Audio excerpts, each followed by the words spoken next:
Hello everyone and welcome to Cinderful Gaming. I hope you're all doing well, I hope you're all staying safe, and most of all, I hope you're all fighting that war against the Grey.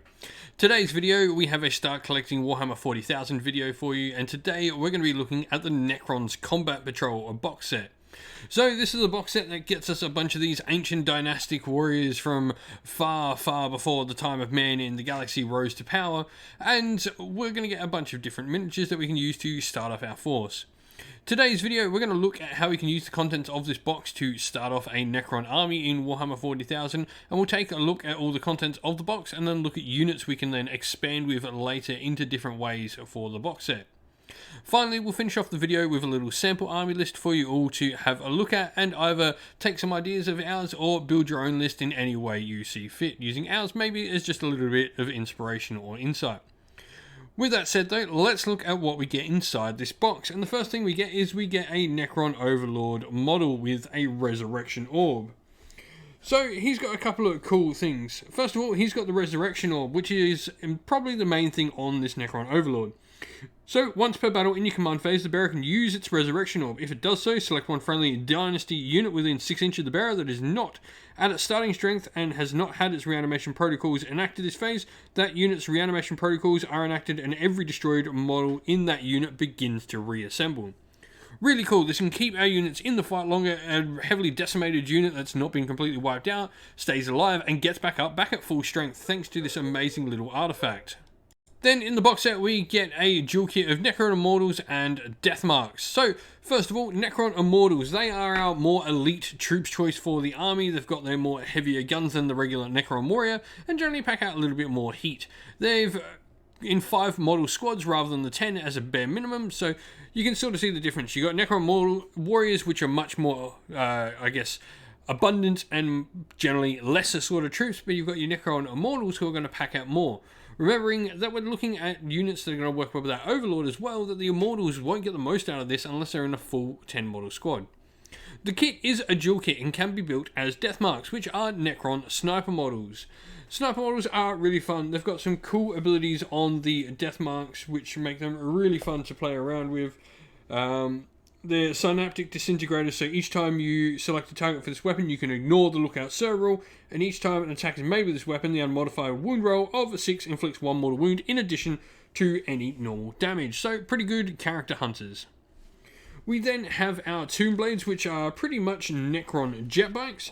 These are fast moving, good little fire bases that provide a nice little bit of fast support to the rest of the army and can have some cool little abilities in things like their Shadow Loom to give them a 5-up invulnerable save, or even the Shield Veins to drop them down to a save characteristic of 3+. We then got the dual kit between the Night Scythe and the Doomsire, 2 of the flyers available to the Necrons. Generally, with this, the Night Scythe has a transport capacity, that is its big thing, over the Doom Scythe, which is much more sort of full-on shooting thing. It puts down its giant phase beamer and goes and destroys absolutely everything in its path with that nice big laser beam it's got. With that all said, that is everything inside this box set, so let's go have a look now at ways we can expand upon this box set and start to build the rest of our Necron force out. And so these are our 4 best recommendations for expanding your Necron force. First of all, Necron Warriors. These are great. Immortals are great, but I feel the best backbone to a Necron army is definitely the Necron Warriors. What's cool inside this box set, not only do you get 10 Necron Warriors, you also get 3 Scarab Swarms, which are a great sort of little additional unit you can use throughout your army. Now, the Necron Warriors, like I said, they're going to be much more plentiful than our Immortals, and they're going to make much more use of that Resurrection Orb as a better target than, say, the Necron Immortals will. Just having lots of troop choices, I feel Necrons are definitely an army that likes to have a good solid core of troops choices within its army to really sort of bring all those reanimation protocol rules together and get the most out of them, so you're definitely going to want a solid core of troops within the army. Next up we have Scorpec Destroyers, and really though, this should say any combat option for Necrons. We've got a lot of options inside that initial box set, and nearly all of them are shooting options, so a combat option might not be the worst thing to go and grab for your Necron force. Of course, Necrons are that immovable sort of army that works well with just heavy levels of firepower being shot at their opponents. But something they do well as well is combat. They've got some solid combat units and things like the Scorpack Destroyers and the Scorpack Lord, even for a HQ option, and other versions of these combat units, things like Triarch Praetorians and Lynchguard and all of that sort of stuff are great options to have for your army, giving you a little bit of combat potential. You can use these combat units to support your shooting units. Meanwhile, while your lines of Necron Warriors and Immortals move up, laying down a nice big hail of withering fire to your enemy to pin them in place, you can unleash these combat units while they sit behind your lines, and then unleash them into your enemy's ranks and do some more damage to your opponent that way. The next kit I want to talk about is the Doomsday Ark Ghost Ark kit. So, much like the Flyer, this has two options. One, a transport option, which is the Ghost Ark. The Ghost Ark's a solid and generally the most versatile transport we have available. It's the most common one. So unlike the Night Cypher, it doesn't have restrictions that are around flyers and all of that. So it can start on the table, can just hide your troops and protect them. And the Doomsday Ark is a solid tank. It's got its nice Doomsday wet cannon, which on high power could be strength 10, -5 AP, damage D6 with the blast rule, and the bearer can only make attacks when it remains stationary with this higher profile, however. But it's got a low power shot as well, which once again is heavy D6, but this time strength 8, -2, damage D3 blast. It's also got a Gold Slayer array for a couple of extra shots there, rapid fire 5 with strength 4, -1, and 1. Now, the Doomsday Ark and the Ghost Ark both have some really cool things in common for them. The Doomsday Ark's nice thing that it's got more than anything is it's got the amazing quantum shielding, much like the Ghost Ark. This gives them a 5-up invulnerable save, and more importantly, in addition, each time attacks are made against this model, an unmodified wound roll of 1 to 3 always fails against these models, regardless of any effects. Lastly, I want to talk about the Chronomancer. Now, should say here, a great additional character support for this army is definitely the Royal Warden. However, you have to get the Star Collecting Box in order to get that model at the moment. He's a lot harder to get separately.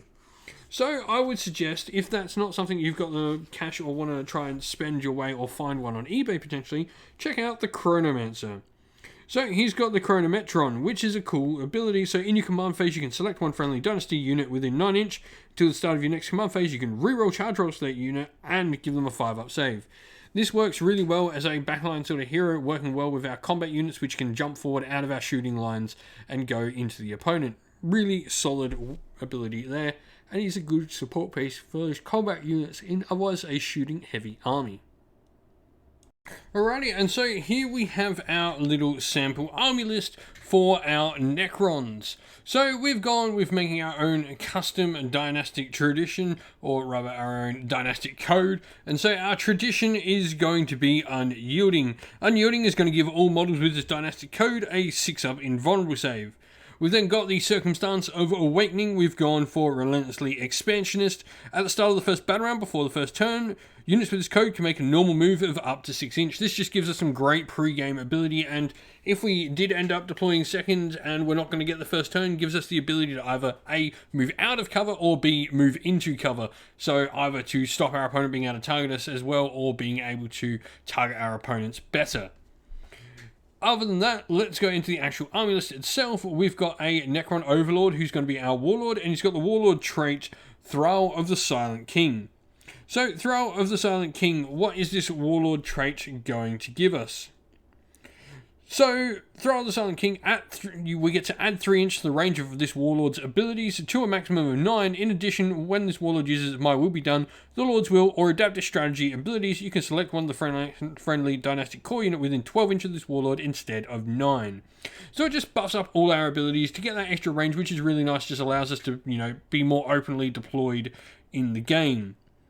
We've then got a Resurrection Orb, because of course we do. We talked a lot about that and through the video already. And then he's got the Tachyon Arrow and the Hyperphase Glaive on him as well. Our Chronomancer is going to have the Counter-Temporal Nanomines. So what these do, where in the shooting phase you can select one enemy unit within 18 inches of the bearer. Until your next turn, half the advance and charge rolls are made for that unit. So this is just great, stopping something being able to get into our lines. We've then got a relic as well on our Necron Overlord called the Veil of Darkness. This allows him and a unit nearby to freely teleport across the table once per game. Troops wise, 2 units of 5 mortals and a unit of 10 Necron warriors, completely filling out everything that's allowed from our patrol detachment. You could put the mortals into a single unit if you so wish. I find just having, at this point, your 5 should be fine. Having multiple units across the table allows you to complete and do more things throughout the game. Elites, we've got the Scorpec Destroyer Squad. As I said, you can easily use these behind your lines, use them in concert with your Necron warriors, using your firing lines to draw your enemy into positions and then attack with your Scorpec Lord Destroyer Squad in combat. Fast attack wise, we've got the 3 Scarab Swarms. It's just a good little harassing unit that we can use. And then we've got the Toon Blade Squad.